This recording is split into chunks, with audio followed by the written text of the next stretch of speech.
أعوذ بالله من الشيطان الرجيم. بسم الله الرحمن الرحيم. الحمد لله رب العالمين، والصلاة والسلام على أشرف المرسلين سيدنا مولانا محمد بن عبد الله وعلى آله وأصحابه أجمعين وبعد.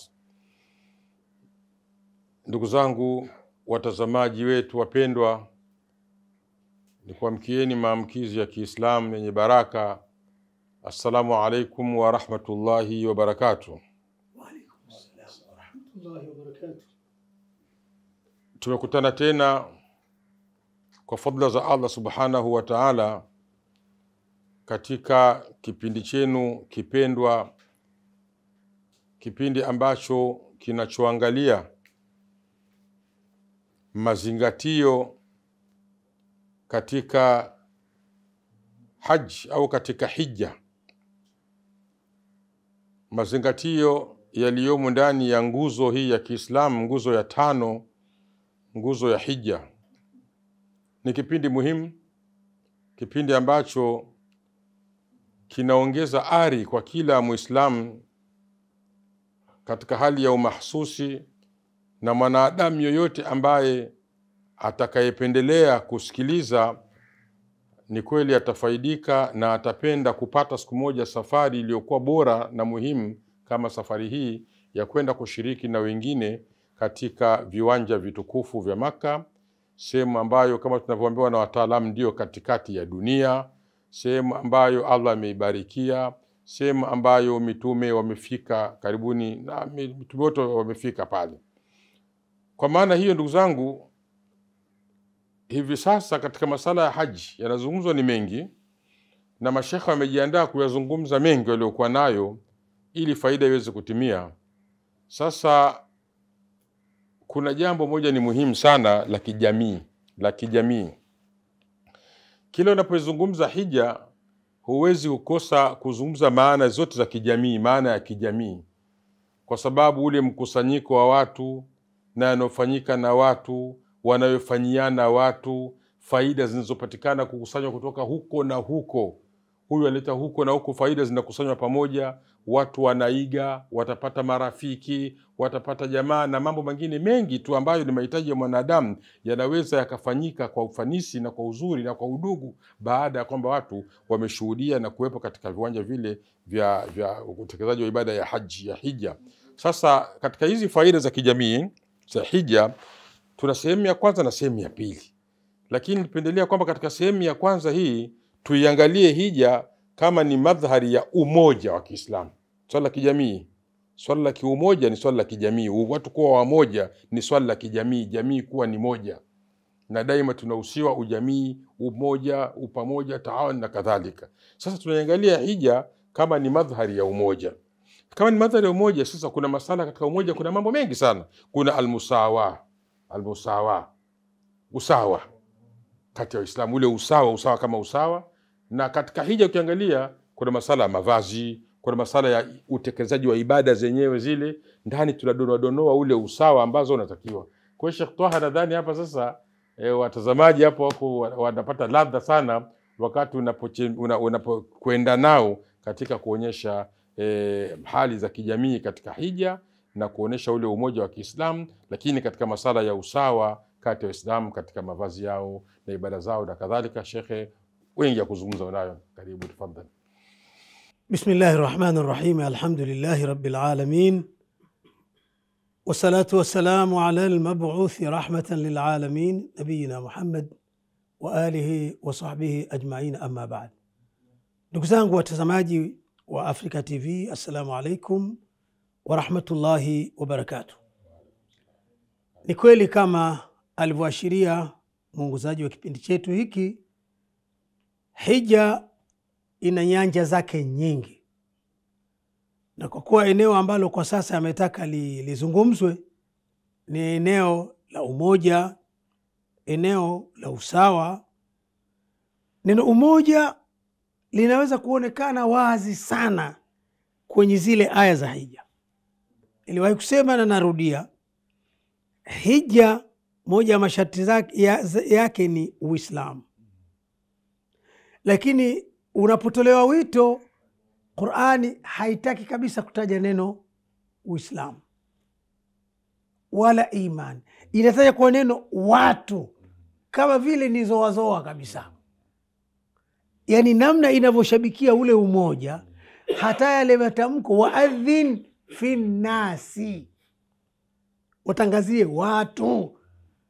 Qur'ani imeona nikisema watangazie Waislamu kama vile nimebagua, wakati msingi hasa hata hao wasiokuwa kana kwamba wanauza, yeye mnangoja nini? Si mtamke shahada tumje mara moja huko, lengo ni umoja.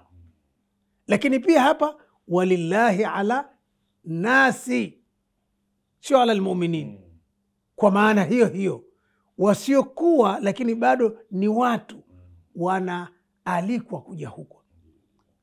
Tena kuja kwenyewe ili jambo ni endelevu. Utakuta ile aya Mwenyezi Mungu anasema wa idh ja'alna albayta mathabatan li almu'minina la li almuttaqina la li almuslimina la wa idh ja'alna albayta mathabatan li nasi. Kumbuka tukio hili adhim na adim, tulipofanya ile Kaaba kuwa ni nyumba inayorejewa na watu mara kwa mara, watu wakutane mara kwa mara, wabadilishane uelewa wa mambo, waonane, wafahamiane, waigane katika mambo ambayo yanafaa kuigwa, ilikuwa linnas. Sasa ukienda kwa sura hiyo utakuta ibada hii inajumuisha watu wengi kwa wakati mmoja, na kwa kuwa inajumuisha watu kwa wakati mmoja, imetaka kuunganisha watu, hata yale matendo yake yamo mengine ya kuigwa. Tunapozungumza mambo ya kutufu, tunaunganishwa na waliotangulia, mitume wote waliotangulia na wafuasi wao, masahaba wao, ili mradi tu ule muunganiko uendelee. Tunaunganishwa mpaka na waliokusha kufa, sio wale hai peke yao. Tunaunganishwa na kina Hajar, tunaunganishwa na kina Ismail, tunaunganishwa na manabii wote ili kupata. Sasa kwa mwenye akili aone, ikiwa sisi tunafanyiwa katika mfumo wa ibada ya hija hata kuiga waliotangulia, kina mama Hajar alienda mlima huu akaangalia labda kuna maji, hakuona, kashuka akaenda kule. Tukio hili tunaambiwa hamkuwepo, lakini igeni, japo tena kwa njia ya fardhi, sio kwa hiari, igeni. Sasa uone, ikiwa hawa waliotangulia bado athari za matendo yao tutakuja kuona hata kule Jamarat.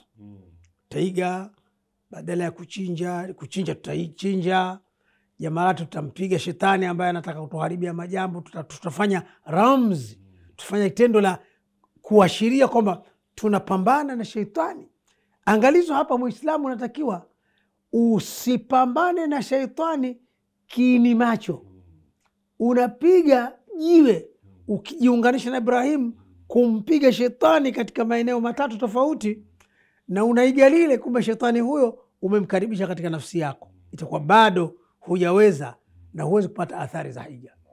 Upambane naye kwa vitendo vyako hivi, lakini upambane naye kwa itikadi yako. Lakini katika kutaka ule ili umoja ukae sawa, wanawake wa Kiislamu wote watavaa nguo za aina moja. Tukisema za aina moja, maana kama jilbaba zao. Hatuangalii umoja wa zile nguo kwa mujibu wa rangi na maua, hapana. Humkuti mtu kavaa sketi na blauzi anaranda mle, hapana. Atakuwa amevaa juba lake vizuri la staha. Umoja huu vazi la staha wote, hata kama huko alikotoka alikuwa anajiendea vingine, lakini kwa pale atahakiki kwamba umoja ule angalau kwenye mavazi utajitokeza. Umoja katika kauli zetu wote, labbaik Allahumma labbaik. Kama siku za takbira wote itakuwa ni takbira Allahu akbar, Allahu akbar. Umoja kwa wanamume ndio hivyo, kwenye mavazi aina moja ambayo kwa jina la utani ni chukuchuku, nguo haina viungo vingine, ili kuonesha kama kuna mtu bilionea anavaga hariri, anavaga hiki, yote yale ili litahaqaqi neno la Allah, sawaan al-akifu fihi walbad. Hapa Makka, katika nyumba tukufu ya Mwenyezi Mungu, watu wanakuwa sawa, bila ya kujali nyadhifa zao, bila ya kujali umwinyi wao, bila ya kujali ilmu zao. Hapa sawa, watu wako sawa. Alakifu fihi, yule kindakindaki wa hapa, walbadi, na wakuja anayetoka anakotoka huko. Ukishatoka hapa sasa, unatakiwa uathirike na haya unayapata hapa ya umoja na mshikamano. Sikuambii tena watu wanaenda misalani humo mmoja. Wakati mwingine mtu ilikuwa yeye kwake kwanza kufanyiwe fumigation dakika 10-20 ndo aende. Sasa mtu anakwenda tu, katoka huyu kaingia huyu, ili mradi madhahiri ya umoja huwezi kuyapata katika sura ya aina hii nje ya mfumo wa hija. Sikuambii sasa watu wanakutana wanajadiliana, lakini huwezi kupata mkutano wote duniani mkuu unaokomoditi watu wengi kwa wakati mmoja wakiwa na malengo ya aina moja, ila kwenye hija hii ya Kiislamu, hija man istataa ilaihi sabila. Sasa tunataka sasa ukienda uathiriwe, uone kumbe inawezekana nimekujumuika na watu pamoja na wadhifa wangu. Kumbe inawezekana tukakaa meza moja na watu, yeye anakula na mimi nakula. Kumbe inawezekana yeye anaenda msalani, akitoka nikaenda mimi na siugui wala hakuna tatizo. Kumbe inawezekana, yani kwa sababu kuna watu wanaishi kidunia zaidi mpaka mtu anajisahau, anadhania yeye hawezi kukaa na watu. Naam, shaka nisikukate maneno yako, lakini usemi ni wako. Wasema watu wa Tanga, usemi ni wako. Ndio wangu. Ila tu nimeukata kidogo tu kwa sababu hawa watazamaji wetu wataka wapumzike kidogo. Tuwape mapumziko kidogo, alafu turudi nao ili wafurahi, alafu tuendelee na kipindi chetu katika sehemu hii ya pili.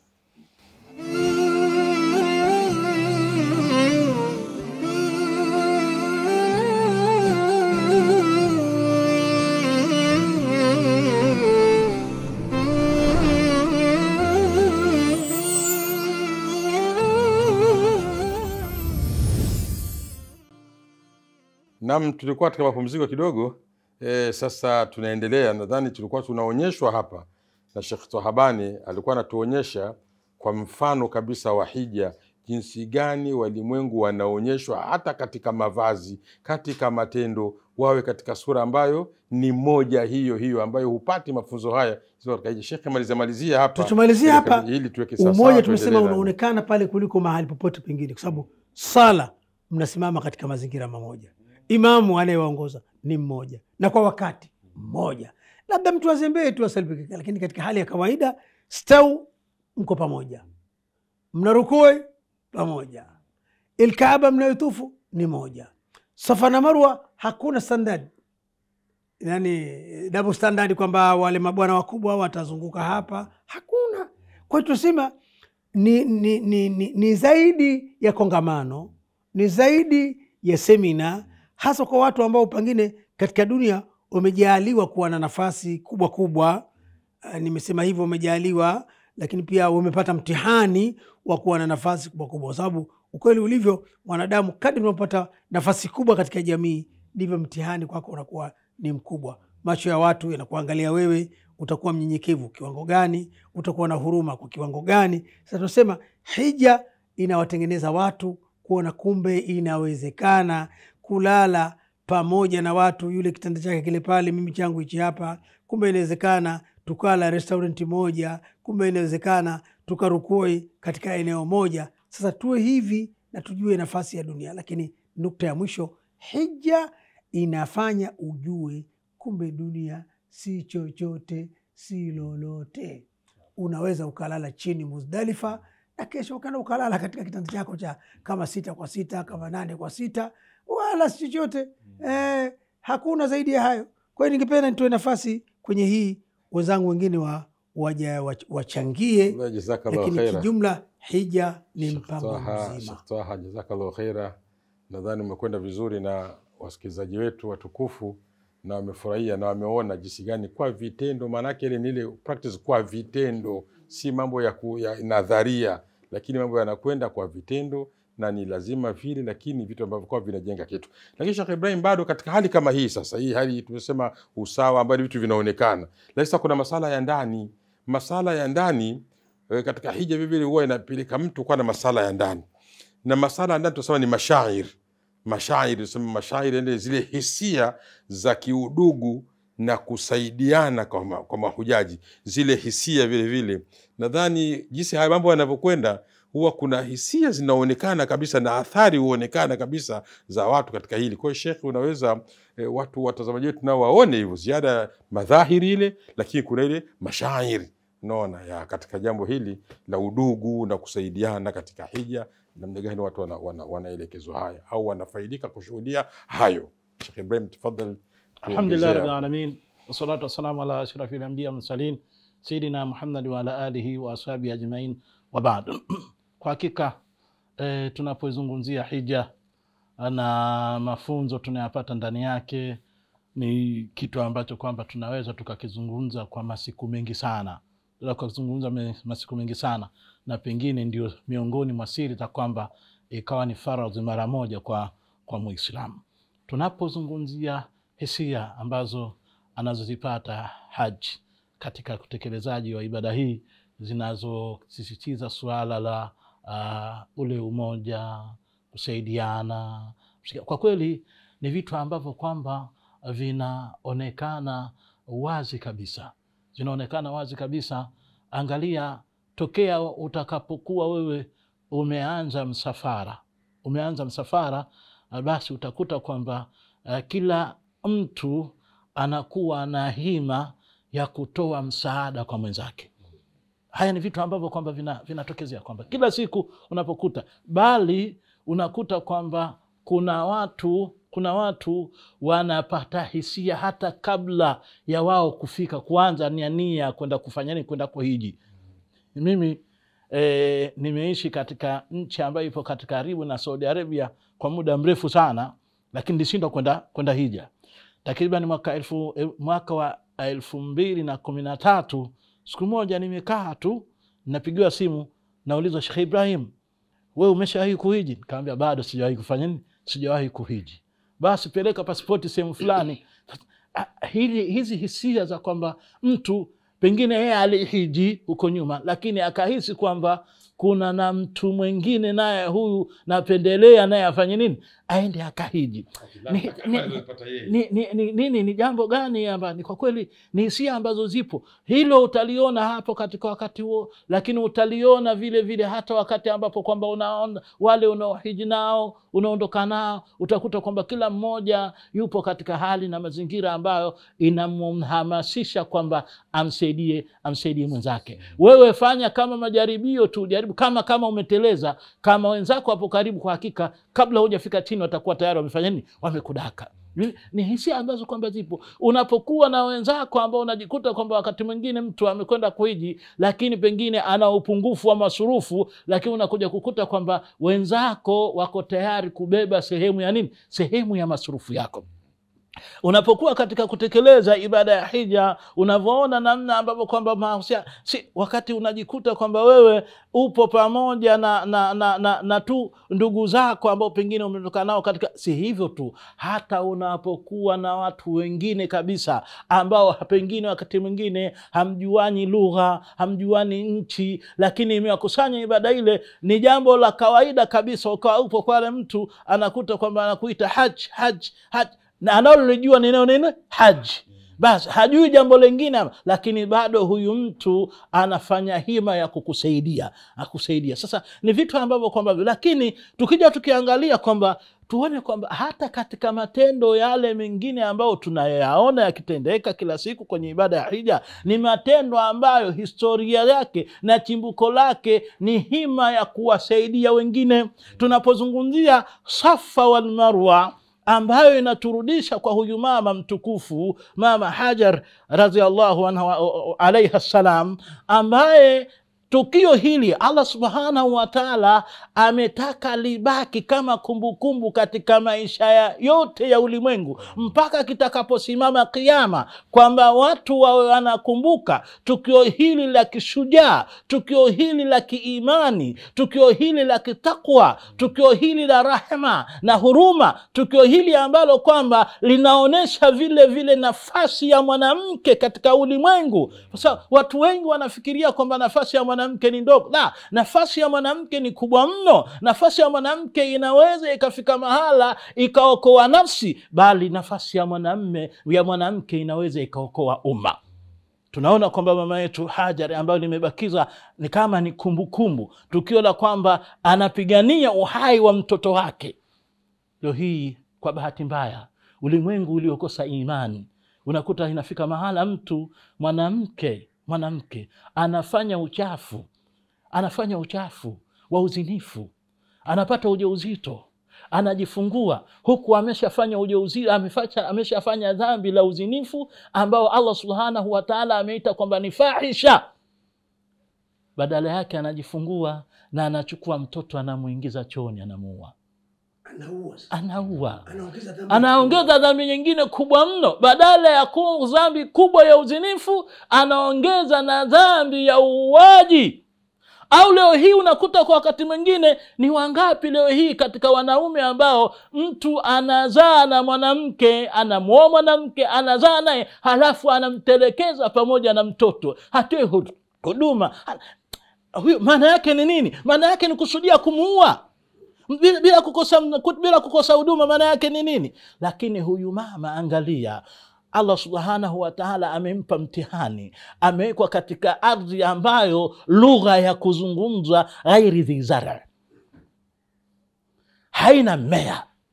Sasa kikawaida sehemu ambapo kwamba hakuna mmea, maana yake hakuna nini? Hakuna maisha. Hakuna maisha. Sehemu hiyo haina chakula, haina mmea, haina maji. Lakini mtihani wa Allah subhanahu wa ta'ala unaletwa hapa. Mama Hajari anaachwa katika eneo hili na mume wake kwa amri, na ndio maana anafika mahala Mama Hajari katika hali anazoachwa, anafika mahala anamfuata mume wake. Mume wake anashindwa la kujibu amwambie nini mke wake, lakini anatekeleza amri ya Allah subhanahu wa ta'ala. Inafika mahala Mama Hajar anamwambia Ibrahim, Allahu amaraka bihadha, hivi Mungu amekuamrisha hili? Sasa Ibrahim anapata nguvu, asema naam, nimeamrisha. Idha lan yudhayyana Allah hatofanya nini? Hatotupoteza. Sasa imani za namna kama hizi zinatakikana kwamba ziwepo mwanamke. Sasa huyu mwanamke ambaye anafika mahala sasa kile kidogo alichokuwa nacho kimemalizika. Maji hana, anahofia sasa mtoto. Haangalii kwanza nafsi yake, anaangalia nafsi ya nani? Ya mtoto mdogo. Mama kwa mtoto anakimbia huku na huku kutafuta nini? Kutafuta wapi pengine anaweza kupata tone la maji ili aweze kumsaidia nini? Kumsaidia mtoto. Sasa hili tuingize katika imani zetu, katika mioyo zetu, tuingizie hii imani wakati tunatekeleza ibada ya hija. Tulikumbuke hili kwamba sisi tumetolewa hapa, ukhrijat linnas. Ninyi ni watu ambao mmetolewa kwa ajili ya watu. Ni umma ambao hija inatukumbusha kwamba sisi ni watu ambao tumetolewa kwa ajili ya kuwasaidia wengine, na wala si kwa ajili sisi ya kuwaangamiza wengine. Hili jambo ambalo kwamba tupo tunalipata katika nini? Katika ibada hija. Na kwa kweli unapokuwa na mahujaji utakuta kwamba hili unaliona katika sura ya nini? Sura ya ukaribu kabisa. Kwa hiyo suala la mahusiano, makaribiano, kusaidiana ni sura ambalo kwamba ni suala ambalo katika ibada ya hija ni suala ambalo unalipata sura yake katika kila kipengele unachokwenda. Unafika mahala ambapo kwamba mtu unafikiria mahala pengine kuna wakati huu ambao wakati mwingine kunatokea msongamano, pamoja na msongamano mtu anataka pengine kuwahi pengine kugusa labda ruknul yamani, au anataka, unakuta kwamba mtu anashindwa msongamano ule kupata, kuna mwingine anafanya nini? Anamsogeza ili aweze kufanya nini? Ili aweze kupata lile. Kuna mtu mwingine anafika mahala hata wale bahati nzuri katika namna walivyoandaliwa wale wahudumu katika utekelezaji wa ibada ile, unakuta kwamba ni watu ambao wamekaa kama wanasema attention kwa ajili ya kuwasaidia wengine. Wale askari ambao wamefanya nini? Wamekona kwa kweli kuna haja kubwa kabisa. Lau kama mtu anapata uwezo akawachukua baadhi ya askari yetu akawalipia nauli ili waende kutekeleza ibada hii, lakini pamoja na kutekeleza ibada hii wawe ni wenye kwenye kujifunza namna ya kuamiliana na watu, kwa kweli atakuwa amefanya jambo zuri sana.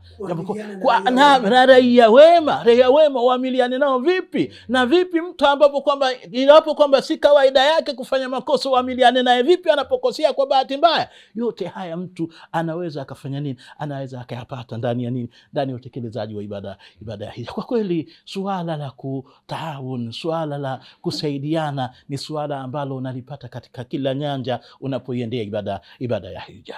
Jambo zuri sana kama mnavyosikia watazamaji wetu, na mnavyotuangalia na kuangalia mashekhe wanavyozungumza zile hisia ambazo zinapatikana katika mambo ya kijamii.